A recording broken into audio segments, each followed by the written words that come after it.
Sudah Pak Jadi, Fatih. oke ya.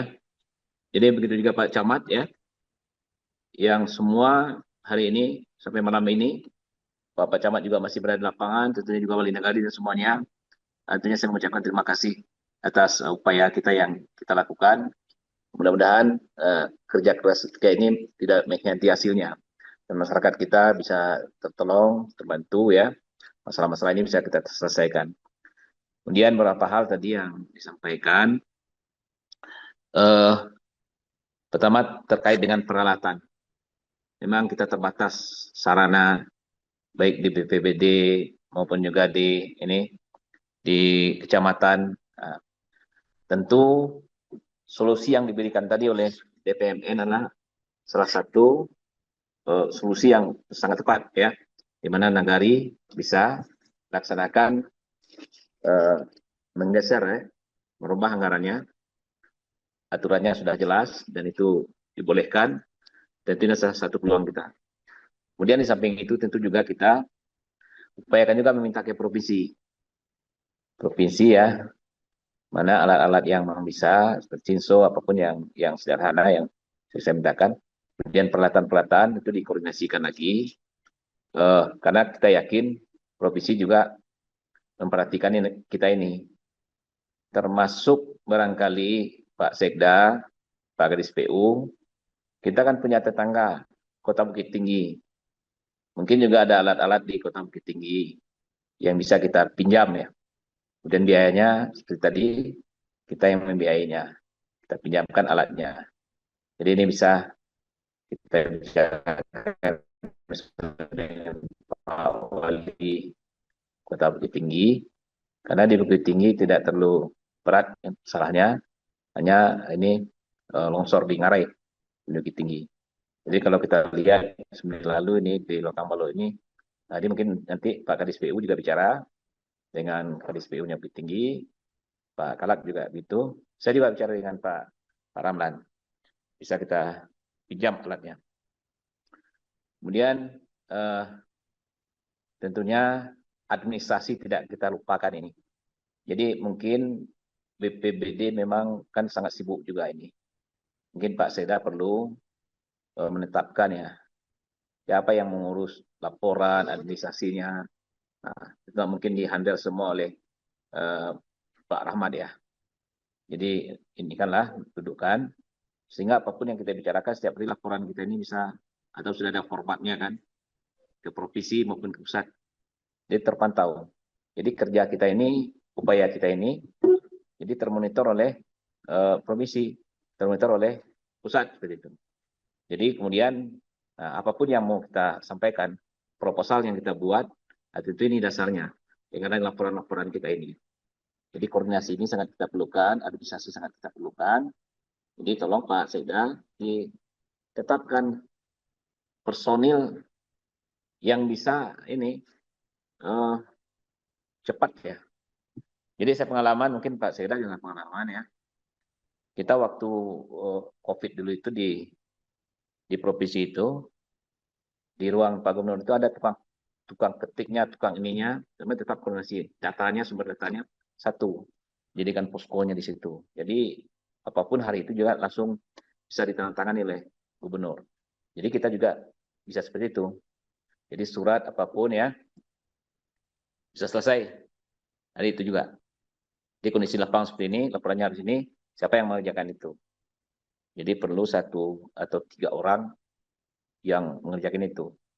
Saya masih ingat itu waktu di provinsi itu Budianda sama si Doni ya, nah, ditambah staf 2 orang itu selesai semua. Nah, jadi kita butuh itu sebetulnya untuk mengurus administrasi ini untuk cepat. Jadi tidak ada yang loss kita.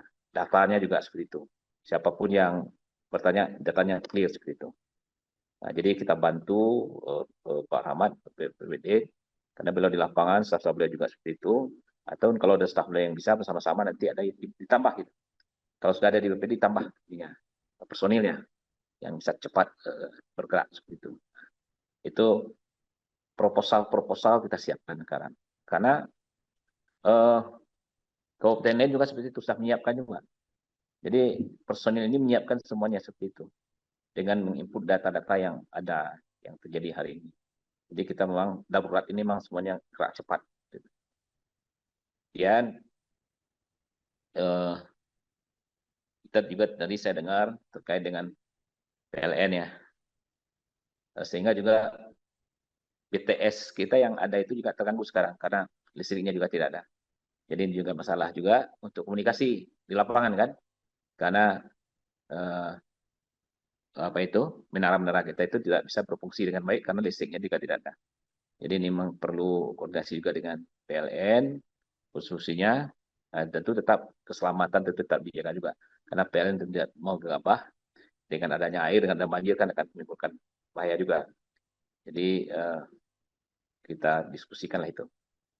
Kemudian juga tadi muncul dari Baso ya, Pak Camat Baso juga Tetangkamang, persoalan air dari Tetangkamang, Kamang Mage, ke Baso, Petang Agam itu, nah, ini memang perlu segera kita. Besok harus ada yang mengurusnya ke PLN untuk membuka pintu air itu supaya ketika di PLTA itu sudah terbuka itu airnya akan cepat mengalirnya.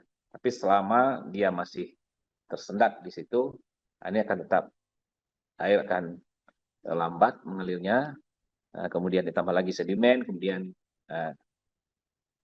banjir akan terjadi terus. Jadi tapi kalau sudah bisa kita ini kan air akan bergerak dengan cepat, ini akan mengurangi setidaknya situasi yang ada di. Jadi saya baru sadar tadi kalau PLTA Batangan kami itu adalah salah satu persoalan kita sebetulnya ketika terjadi banjir itu.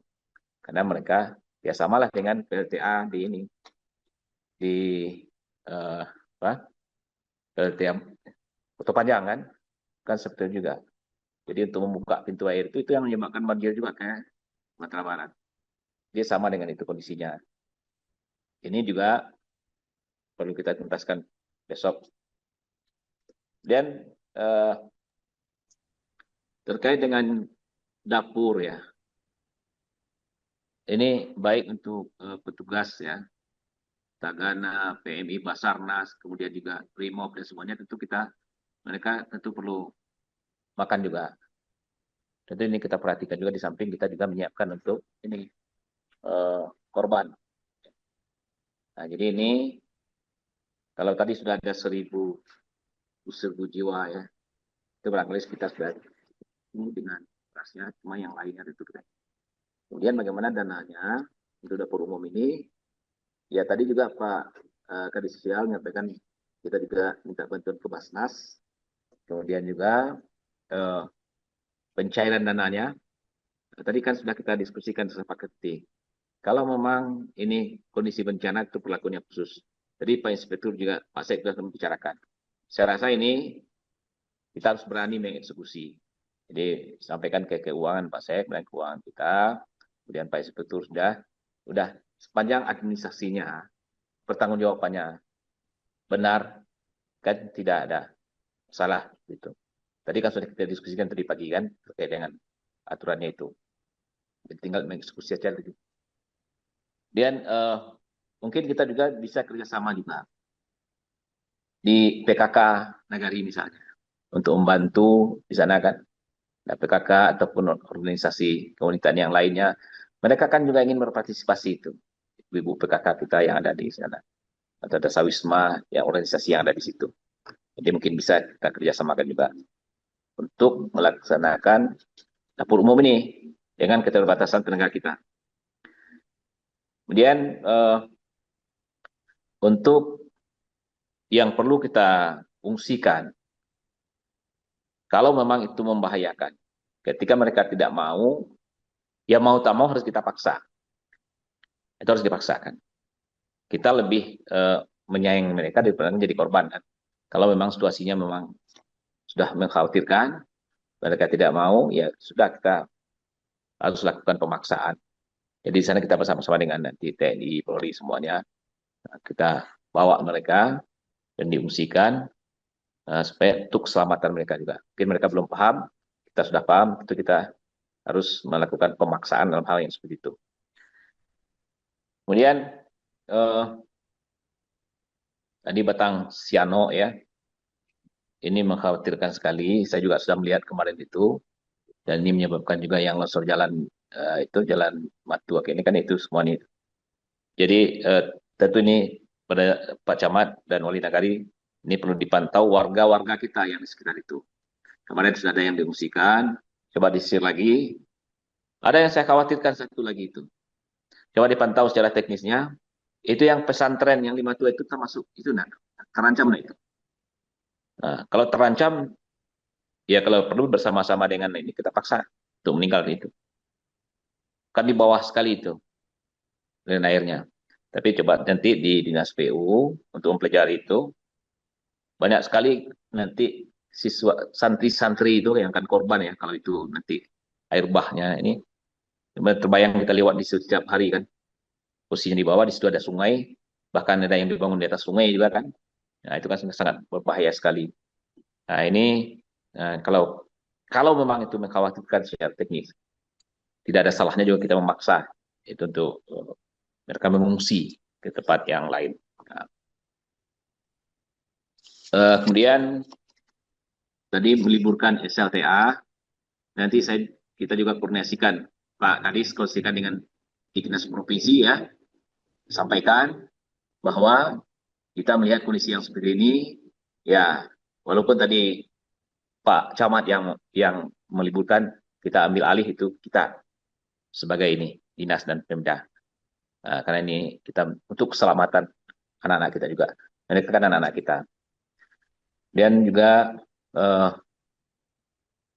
kebutuhan pelatihan sudah tadi ya, kemudian SMK juga masuk SMK, SMA sama SMK.